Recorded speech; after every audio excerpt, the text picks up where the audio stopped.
Bestie, do you ever find yourself letting your Bible simply collect dust, afraid to make a note that you'll regret in it?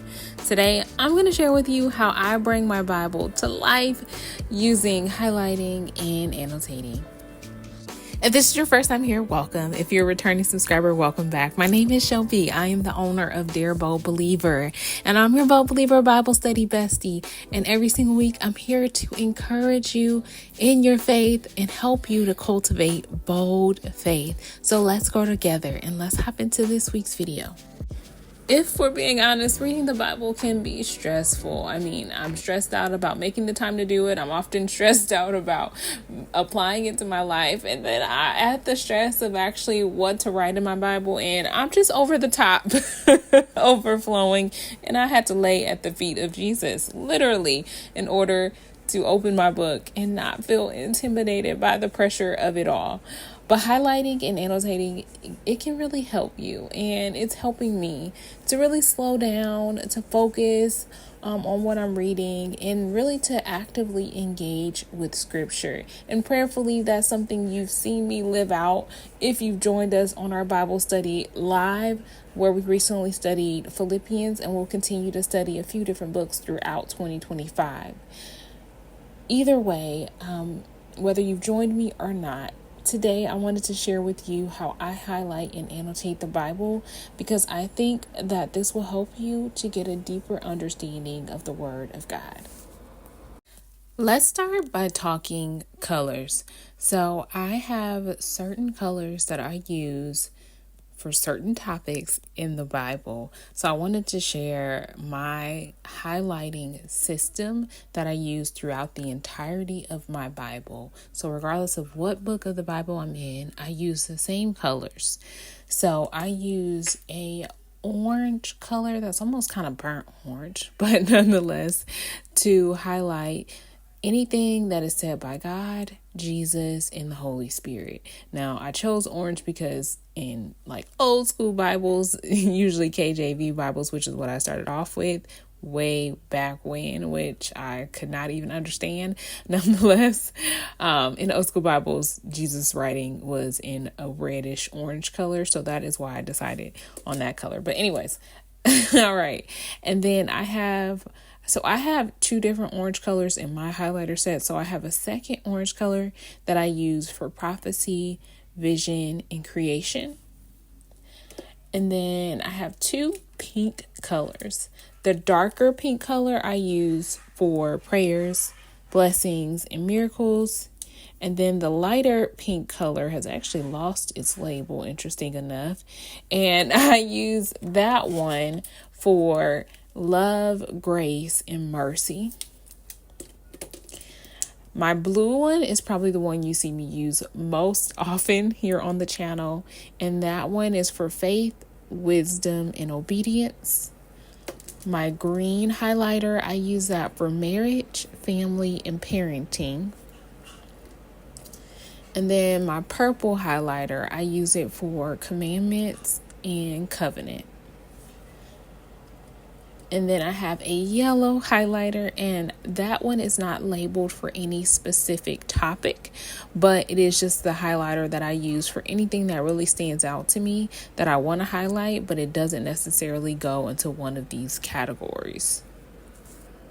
So one of the things that I actually added to my Bible highlighting experience has been these pens, and they are called Friction Fine Liner, and you've probably seen these in my videos, but nonetheless, they are these erasable pens that are colorful and they match my highlighting colors. So I like to use these to write in my Bible and annotate, and that way it allows me to add some color to my Bible, but it also does allow me to use the colors that go with the topics that I've assigned to each highlighting color. So I do like to use those for part of that, partly because of that, but I also like the fact that it's an erasable pen that if I write something I don't like, I can erase it. And I like the fact that I can use this as my underline color, because for some of my subjects, I have to kind of double down on one color, if that makes sense. So for example, I only have one blue highlighter. I don't have a second blue color. So when there's anything like pertaining to sin, temptation, or false teaching, what I'll usually do is I'll take my blue highlighter, highlight it, and then I'll underline that so that I can differentiate that is related to sin, temptation, and false teaching.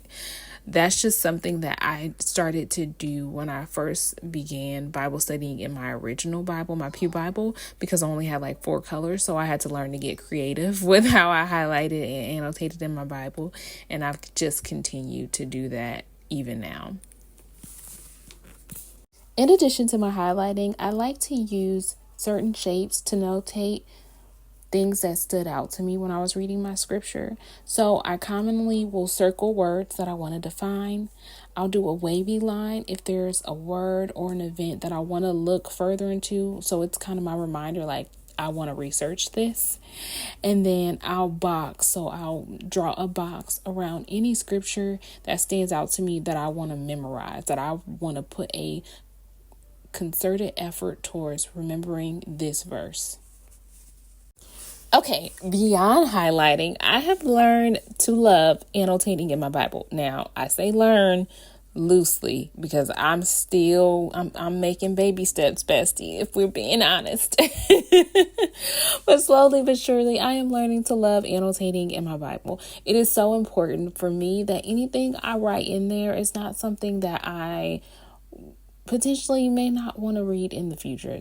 That probably sounds crazy to some people, but for me, in the type of studier that I am, I really like to see notes in my Bible that are like factual, unchanging, unwavering. It's not just the word that God gave me in a current season, but it is something that does not change. So oftentimes what I write and annotate in my Bible are things like Strong's definitions, things that I read in a commentary that I really liked, or things that I read in my study Bible that I really liked. Those are the type of things that I write in the margin of my Bible. Those just, for me, are things that I feel like are unchanging, and I'm comfortable with seeing them no matter what season of life that I'm in. Now, I am starting to get a little bit more creative and make more notes in my Bible that just are more about the words of encouragement that God gives me as I study. But those are not things that I write in on my margin. And we'll do a Bible journaling video where I show you what I'm doing for kind of the right now seasonal words that God gives me as I'm studying the Bible.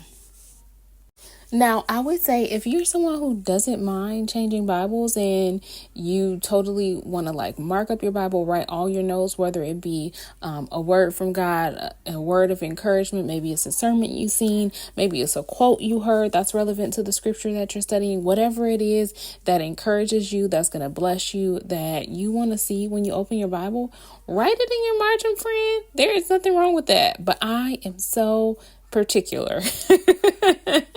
And I know that there are some bold believer besties out there who probably understand and would agree with my reasoning behind how I like to annotate in my Bible. But I think you do whatever works for you, bestie. But for me, at this point in time, I am particular about the notes that I put in my Bible, because ideally what I would like to see happen is that this be my Bible that I stick with for a lifetime. Now, that might be dramatic. It may not be realistic, but that is the desire of my heart. I don't want to change Bibles a ton of time. It was such a hard leap for me to change from my Pew Bible to my Jesus Bible. So I would really like to stick with this Bible. And so what I write in there does matter to me, because I don't want it to be overflowing with notes that are going to make me feel overwhelmed when I go to look at scripture. Again, I am a more clean type aesthetic person. So that is the reason why I annotate in my Bible the way that I do. Highlighting and annotating has most definitely transformed my Bible study time, and it's helped me to really, like I said, slow down, girl. You are moving way too fast. All right. I just took it back to a way old Destiny Child song. But anyway, it helps me to slow down and to meditate on the word.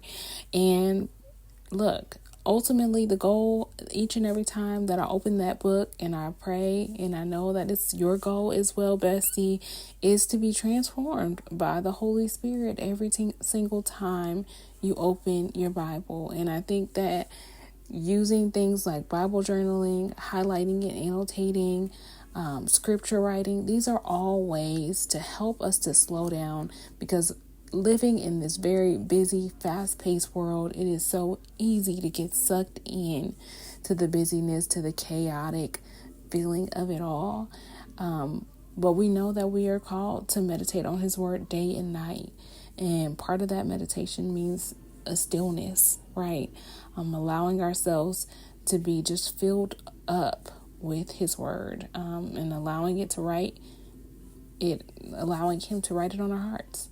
So, Bo Believer Bestie, prayerfully today's video has been helpful. If you have not already, hopefully you'll give Bible highlighting and annotating a try.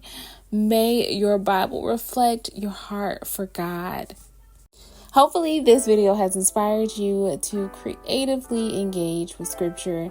I pray that you will just continue on your journey of becoming a bold believer of Christ. Bold Believer Bestie. Bold Believer Bestie, we need to learn from one another. So do me a favor and drop a comment to share your favorite Bible study technique.